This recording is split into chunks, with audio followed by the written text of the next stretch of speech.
안녕하세요, 빛나입니다. 오늘 간만에 버번 위스키와 라이 위스키를 리뷰합니다. 오늘 마실 위스키는 바로 우드포드 리저브, 우리가 흔히 우포리라고 줄여서 귀엽게도 부르는 그 위스키예요. 제가 위스키를 싫어하는 친구들에게 버번 위스키를 영업할 때 무조건 1번으로 권하는 위스키가 바로 이 우드포드 리저브입니다. 뭐야, 나 버번 좋아하네? 라는 이야기가 무조건 나올 수밖에 없는 버번 위스키인데요. 맛만 특별한 게 아니라 엽사도 생산 방식도 정말 특별하거든요. 제가 오늘 영상을 통해서 구독자 여러분들에게 한 번 또 제대로 영업해보도록 하겠습니다. 우드포드 리저브 증류소는 켄터키 우드포드 카운티의 베르사유 외곽에 증류소가 있습니다. 켄터키에서 가장 중요하고 또 가장 오래된 증류소예요. 우드포드 증류소의 역사는 1812년으로 거슬러 올라갑니다. 1797년 베르사유에서 옥수수를 증류하여서 위스키를 만들기 시작했던 일라이자 페퍼는 글렌 크릭이라는 곳에 있는 현재 우드포드 리저브 증류소의 부지에서 위스키를 증류를 했고, 일라이자가 세상을 떠나고 난 이후에는 아들인 오스카 페퍼가 1835년부터 증류소를 이어받아서 운영을 했습니다.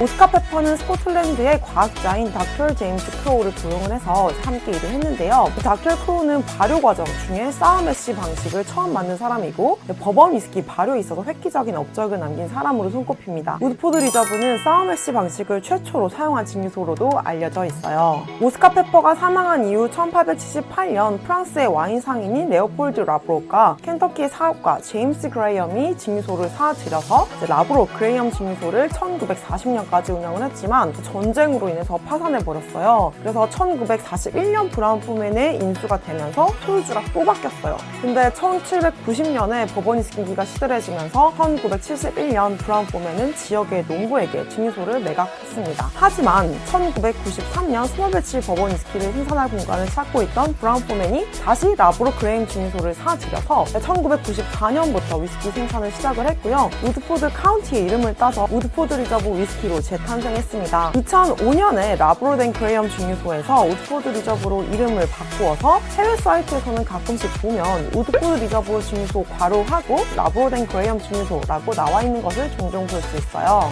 우드포드 리저브 위스키의 생산 과정을 보면 왜 이렇게 맛으로 영업당하는 게 어렵지 않은지 이해가 정말 잘 되는 버번 위스키거든요. 우드포드 리저브 위스키의 특별한 맛을 만드는 특별한 생산 방식 4가지를 알려드리겠습니다. 첫 번째, 재료인데요. 쉘비 카운티에서 자라나는 지역의 곡물을 사용을 하고 버번 위스키 생산에 적합한 물을 사용을 합니다. 예전에는 증류소 인근 개울에서 물을 끌어왔었는데 지금은 자체 우물을 사용을 하고요. 석회석에 여과가 되고 철분이 없는 물로 위스키를 생산을 합니다. 석회석에 여과된 물은 발효에 필수적인 마그네슘, 아연, 칼륨과 같은 미네랄이 풍부합니다. 두 번째는 긴 발효 시간입니다. 발효를 무려 5일에서 7일 동안 하는데요. 평균보다 훨씬 더 긴 시간이에요. 발효를 위해서 쓰는 효모 역시 긴 시간 발효에 적합한 우드포드 리저브 위스키를 위해서 특별히 개발된 72B라고 하는 독점 효모를 사용을 합니다. 발효가 길게 일어나면 일어날수록 더욱더 복합적인 맛의 매시를 얻을 수 있고요. 더 많은 과일과 에스테르의 노트가 만들어지거든요. 그리고 1에서 6%의 낮은 비율의 사워매시를 사용을 하고요. 열이 빠르게 빠져나갈 수 있도록 7,500갤런의 사이프러스 나무로 만든 오래되고 작은 사이즈의 워시백을 사용을 합니다. 그리고 세 번째, 가장 독특한 점이 증류 방식이에요.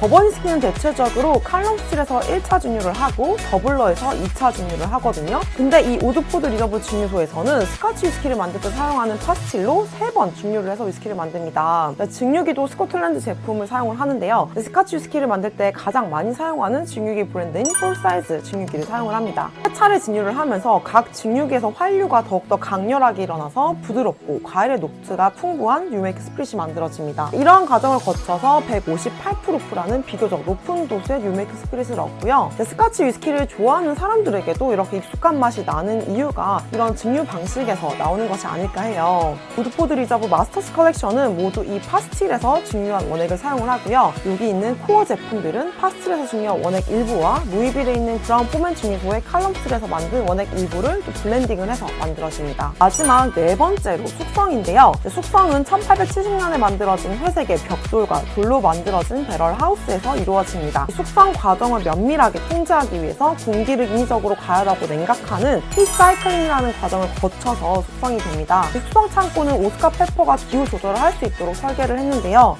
1년에 한 번 이상 고온과 저온 사이클을 오크를 거칠 수 있는 증기 파이프 시스템을 창고에 설치했습니다. 팽창과 수축이 반복되면서 숙성 중의 나무와 위스키가 더욱더 활발하게 반응을 할 수 있게 돼요. 우드포드 리저브는 브라운-포맨 소속의 버번이기 때문에 루이빌에 있는 자체 쿠퍼리지에서 원하는 방식으로 배럴을 주문할 수 있습니다. 위스키를 숙성하는 배럴은 약 9개월 동안 자연 건조를 한 스테이블을 사용을 해서 좀 쓴맛을 줄여주는 역할을 합니다. 그리고 배럴을 채우기 전에 55도까지 위스키 도수를 낮추는데요. 이렇게 통입 도수를 낮게 하면 위스키와 배럴이 더욱더 활발하게 상호작용을 할 수 있게 되어서 더욱더 깊이 있고 진한 맛을 내는 위스키를 만들 수 있습니다. 그리고 우드포드 리저브는 모두 스몰 배치로 생산이 되고요. 모든 병에는 병에 번호가 표시되어 있습니다. 이렇게 특별하게 만들어지는 우드포드 리저브 위스키 3가지 소개해드리겠습니다. 자, 먼저 우드포드 리저브 켄터키 스트레이트 버번 위스키입니다. 1996년 첫 선보인 위스키이고요. 이 우드포드 리저브 버번의 매시빌은 옥수수 72, 호밀 18, 메가몰이 10%이고요. 알코올 도수는 43.2도입니다. 제가 사실 40대 초반대 버번을 거의 안 마시긴 하지만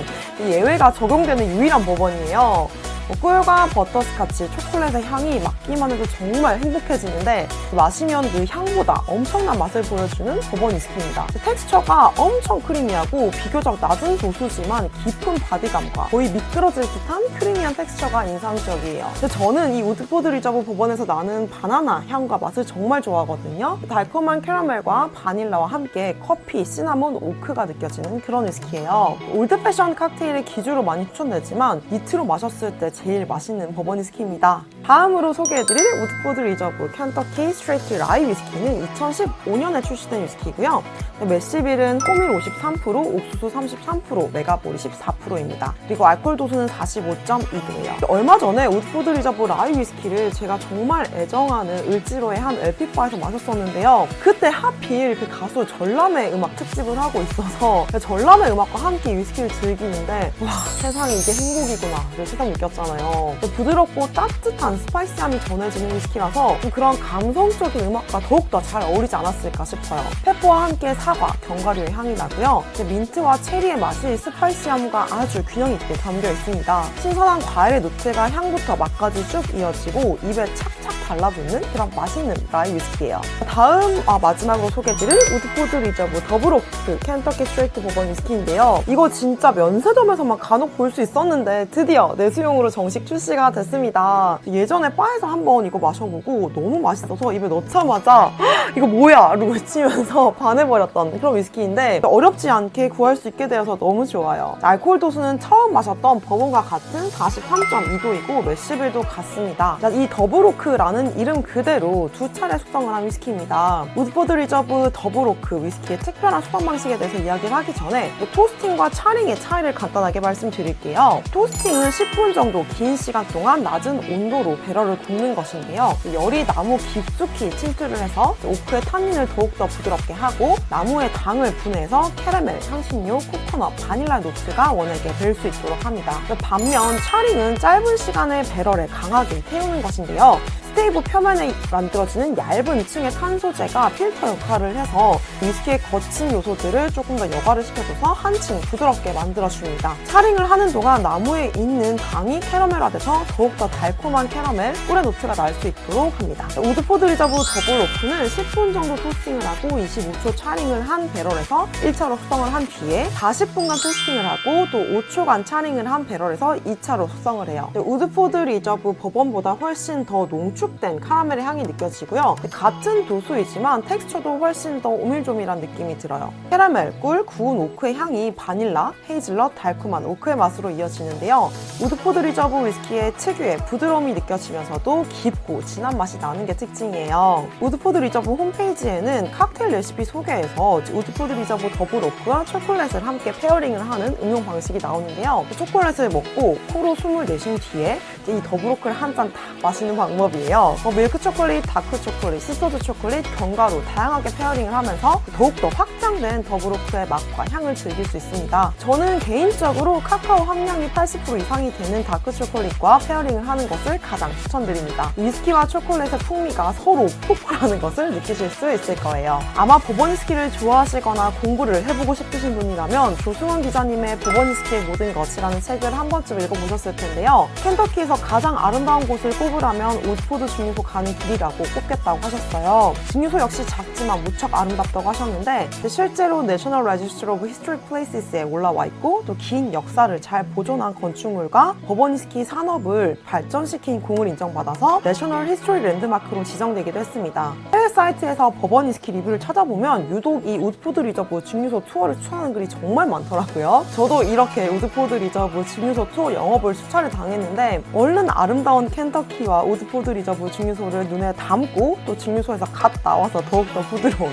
우드포드 리저브 위스키 경험해보고 싶습니다. 우드포드 리저브는 미국 최대의 경마 대회인 켄터키 더비의 공식 버번이기도 한데요. 올해는 켄터키 더비가 5월 6일에 열린다고 해요. 스릴 넘치는 경마 대회를 즐기면서 우드포드 리저브 버번 위스키를 온도록스로 시원하게 즐기는 상상만 해도 너무 즐겁습니다. 켄터키를 꼭 가봐야 하는 이유가 이렇게 하나 더 늘어났어요. 오늘도 정보 가득 알차게 담아 전해드렸는데요. 우드포드 리저브 위스키 이야기 알차고 즐거우셨길 바랍니다. 시청해주셔서 감사합니다. 저는 다음에 또 즐거운 버번 위스키 리뷰 찾아올게요. 다음에 또 만나요. 안녕.